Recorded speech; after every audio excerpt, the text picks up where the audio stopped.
नमस्कार, मेरा नाम है डॉक्टर पुरु धवन और आज इस वीडियो में आपको बताने वाला हूँ एक नई चीज़ कि आप अपने पसीनों के रास्ते भी क्रिएटिनिन और यूरिया को अपने शरीर से बाहर निकाल सकते हो।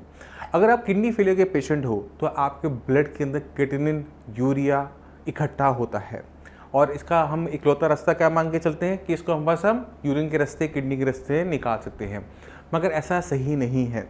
अगर हम थोड़ा इतिहास में जाके देखते हैं तो चाहे वो आयुर्वेद हो, चाहे वो अपना चाइनीज़ मेडिसिन हो, चाहे फिर वो यूनानी मेडिसिन हो, उनमें एक कॉमन सिस्टम के बारे में बताया गया है, वो है स्वेटिंग। इनको नाम अलग अलग दिया गया है। आयुर्वेद में से स्वेदन कहते हैं, चाइनीज़ मेडिसिन में इसको ट्रेडिशनल चाइनीज़ मेडिसिन के अंदर हॉट टब मेथड होता है।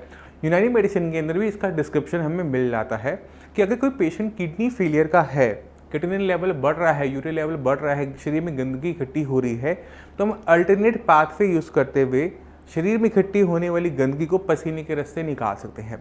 अब इस पसीने निकालने का मतलब ये नहीं होता कि किडनी फेलियर का पेशेंट दौड़ लगाना शुरू कर दे कि वो जितनी एक्सरसाइज करेगा उतना पसीना बनेगा, क्योंकि अगर किडनी फेलियर का पेशेंट एक्सरसाइज करना स्टार्ट करता है तो उसकी मसल मेटाबॉलिज्म बढ़ने की वजह से बॉडी के अंदर क्रिएटिनिन की फॉर्मेशन बढ़ जाती है, तो वो हमें नहीं चाहिए। हमें चाहिए यहाँ पे पेशेंट आराम से बैठे और वह स्वेटिंग के रास्ते क्रिएटिनिन और यूरिया और बाकी सारे वेस्ट मटेरियल को बॉडी से बाहर निकालता रहे। इसके दो तरीके होते हैं, या तो पेशेंट हॉट वाटर का यूज़ करे कि एक टब लिया, जो हमारे बाथरूम्स में बड़े टब्स होते हैं नहाने वाले, उसके अंदर गर्म पानी भरे। गर्म पानी का टेम्परेचर कितना होना चाहिए? 40 to 42 डिग्री सेल्सियस। या तो वो डेली उसमें आधा 1 घंटा डेली बात ले। दूसरा जो तरीका बताया गया है वो है सोना का, जिसे हम स्वेदन भी कहते हैं आयुर्वेद में, कि आप एक कमरे में बैठते हैं जिसके अंदर खूब सारी भाप होती है और उस भाप की वजह से आपके शरीर में से पसीना निकलता रहता है और इस पसीने के साथ साथ बॉडी में जो एक्स्ट्रा सॉल्ट है वो निकलता है, आपकी बॉडी में जो एक्स्ट्रा पानी भर रहा है वो निकलता है, आपकी बॉडी में जो यूरिया है वो निकलता है, क्रिएटिनिन जो एक्स्ट्रा है वो निकलना शुरू हो जाता है। किससे? स्वेटिंग के रास्ते। तो इसको करने के प्रोसीजर अलग अलग हैं। जो प्रोसीजर आपके लिए कन्वीनियंट हो आप वो कर सकते हैं। मान लो कि आपके घर के अंदर, आपके बाथरूम के अंदर एक बड़ा सा टब लगा हुआ है, तो आप उस टब में बैठ सकते हैं, डेली 1 से 1.5 घंटा बैठ सकते हैं। टेम्परेचर मैं आपको बता चुका हूँ 40 से 42। अब सवाल उठता है कि आप 40 से 42 टेम्परेचर को कैसे मेंटेन करोगे? बहुत सिंपल है। टेम्परेचर को रिकॉर्ड करने के लिए थर्मामीटर मार्केट में अवेलेबल होते हैं, इसको आप ऑनलाइन भी ऑर्डर कर सकते हैं। तो जब आप बाथटब में गर्म पानी भरें तो उसमें एक थर्मामीटर साथ में अपने साथ रख लीजिए। अब होगा क्या कि जैसे आप उसमें टेम्परेचर 40 या 42 डिग्री सेल्सियस लेके जाएंगे, आप उसमें बैठ जाएंगे, धीरे धीरे पानी ठंडा होना शुरू होगा। तो साथ में रखे हुए गर्म पानी का हेल्प करते हुए 1-2 मग उसमें डाल के गर्म पानी के, तेज़ गर्म पानी के, आप उसका टेम्परेचर बहुत आराम से मेंटेन कर सकते हो। इसके लिए आपको कुछ अलग से सेपरेट लेने की ज़रूरत नहीं होती, मगर हर किसी के बाथरूम में बाथटब होना ज़रूरी तो नहीं है ना। तो उनके लिए तरीका होता है कि वो स्टीम लें, फुल बॉडी स्टीम लें। अब इस फुल बॉडी स्टीम को लेने के भी 2 तरीके हैं। एक है कि आप इसे घर पे ही बेसिक चीज़ों से आप इसे बना लें। तो उसमें आपने करना क्या होता है, एक चेयर लेनी होती है। उस चेयर का ध्यान रखना क्या होता है कि वो या तो प्लास्टिक की हो या फिर वो वुडन हो। उसके नीचे थोड़े से अगर छेद हैं, ग्रूव बने हुए हैं, तो वो और भी अच्छा होता है। कोशिश कीजिए कि आप वुड की चेयर लीजिए, क्योंकि वुड जो होता है वो बैड कंडक्टर होता है हीट का, साथ में ज़्यादा गर्म होने से प्लास्टिक पिघलने के भी चांसेस होते हैं। इस वजह से प्लास्टिक की चेयर से अच्छा वुड की चेयर। अगर आपके पास नहीं है तो आप प्लास्टिक की भी यूज़ कर सकते हैं। अब आपने करना क्या है, अब आपको कोई स्टीम का सोर्स भी चाहिए जहाँ से भाप निकले। तो अक्सर आपने देखा होगा कि जब हमें जुकाम होता है तो हम क्या करते हैं, हम एक पतीला लेते हैं, उसमें पानी गर्म करते हैं, उसके टॉवल डालते हैं और भाप लेना शुरू करते हैं, है ना। बिल्कुल सेम हमने वैसा करना है, मगर उसमें दिक्कत क्या होती है कि नीचे हमें आग जलानी पड़ेगी, बट हम आग जलाने वाला काम इसमें नहीं करेंगे। मार्केट में बहुत आराम से 100-200 रुपये का भाप लेने वाली मशीन अवेलेबल होती है, जो किसी भी केमिस्ट पे आराम से मिल जाती है। तो आप क्या करेंगे, उसको लाएंगे, उसको अपनी चेयर के नीचे बीचों बीच रखेंगे और ऊपर आप एक बड़ा सा कंबल लेके उस चेयर पे बैठ जाएंगे। इससे क्या होगा, भाप तो निकलेगी पर उस कंबल के अंदर वो ट्रैप बनी रहेगी। कंबल गर्म भी होता है और इससे क्या होगा, हमारी बॉडी में स्वेटिंग होगी। ये एक अच्छा तरीका होता है, मगर ये परफेक्ट नहीं होता, क्योंकि भाप जो होती है कंबल के नीचे से निकलना शुरू कर देती है, तो टेम्परेचर बहुत अच्छा बन नहीं पाता। इससे अच्छा मेथड क्या होता है कि हम मार्केट में मिलने वाले जो दूसरे सस्ते उपाय होते हैं उनका यूज़ करें। उसमें से एक है ये सोना बैग। इस सोना बैग के अंदर आप देखें कि इसके अंदर देखेंगे कि एक पर्सन आराम से बैठा हुआ है, उसके हाथ बाहर है, उसकी गर्दन बाहर है। अब हाथ बाहर और गर्दन बाहर होने से हमें फ़ायदा होता है कि हम 2 घंटे आराम से निकाल पाते हैं। अगर आप याद करें कि जब आपको जुकाम होता था, आप भाप लेते थे, तो चेहरे पे इतनी भाप लगती थी, सांस में घुटन हो जाती थी कि आप उसे छोड़ दिया करते थे।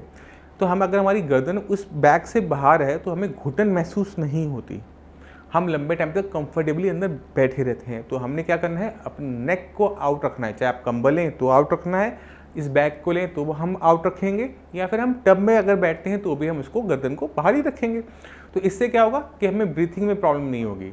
आपके हाथ फ्री रहते हैं सोना के अंदर, अगर इसमें आप देखें तो हाथ बाहर है, तो आप अपना फ़ोन यूज़ कर सकते हैं, मैगजीन पढ़ सकते हैं, कुछ भी कर सकते हैं। तो आपका टाइम आराम से पास हो जाएगा। कहने का मतलब ये है, कुछ भी करो जो आपको सही लगता है, आप कोई भी मेथड चूज़ करो, बट अगर हम इसको करते हैं तो इसके अंदर किडनी फेलियर पेशेंट के अंदर बहुत अच्छे में बेनिफिट और भी देखने को मिलते हैं। क्योंकि जब आप स्वेटिंग कर रहे हो तो आपकी बॉडी में से एक्स्ट्रा सॉल्ट निकल गया। सॉल्ट निकलने की वजह से क्या होगा, बीपी फॉल करेगा, नीचे की तरफ आएगा। बॉडी में जो एक्स्ट्रा पानी था, जो फेफड़ों में भर रहा था, पैरों में भर रहा था, वो निकलना शुरू हो गया। तो बॉडी में एक्स्ट्रा पानी भी स्वेटिंग के वजह से हमने बाहर निकाल दिया। तो ये 2 बेनिफिट आपको समझ में आ गए। जब हम गर्म पानी में बैठते हैं तो अक्सर आपकी मांसपेशियाँ ढीली पड़ जाती है, राइट। ऐसे लगता है ना, हाँ पूरा शरीर एकदम ढीला ढीला हो गया।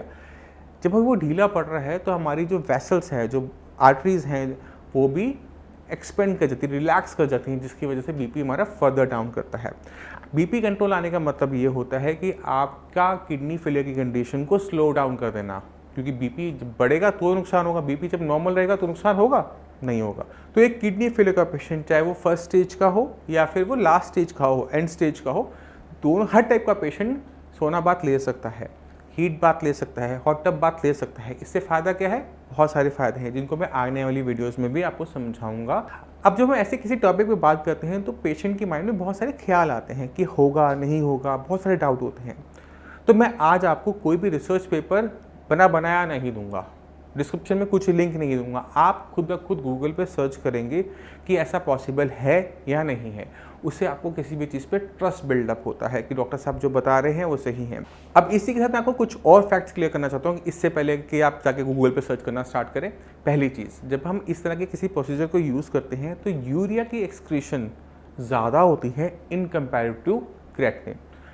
अगर आप स्वेटिंग के रास्ते क्रिएटिनिन और यूरिया को डाउन कर भी रहे हो, इसका मतलब ये नहीं है कि आपकी किडनी ठीक हो गई।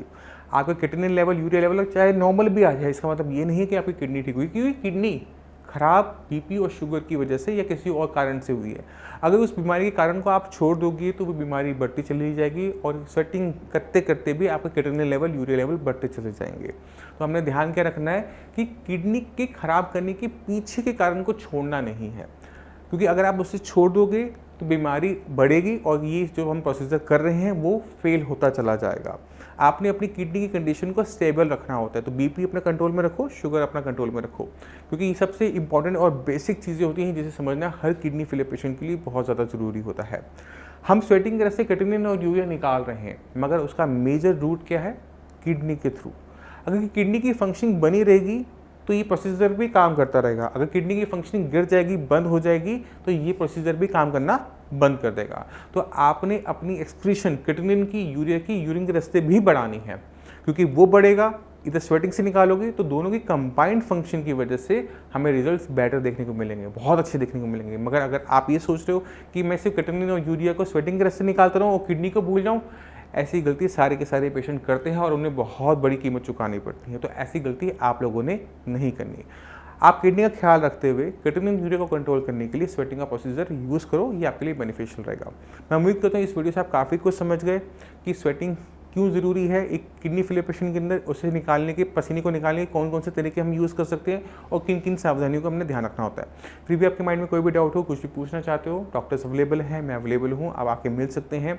अब इसी के साथ इस वीडियो को ख़त्म करते हैं, मिलते हैं अगली वीडियो में, तब तक के लिए नमस्कार।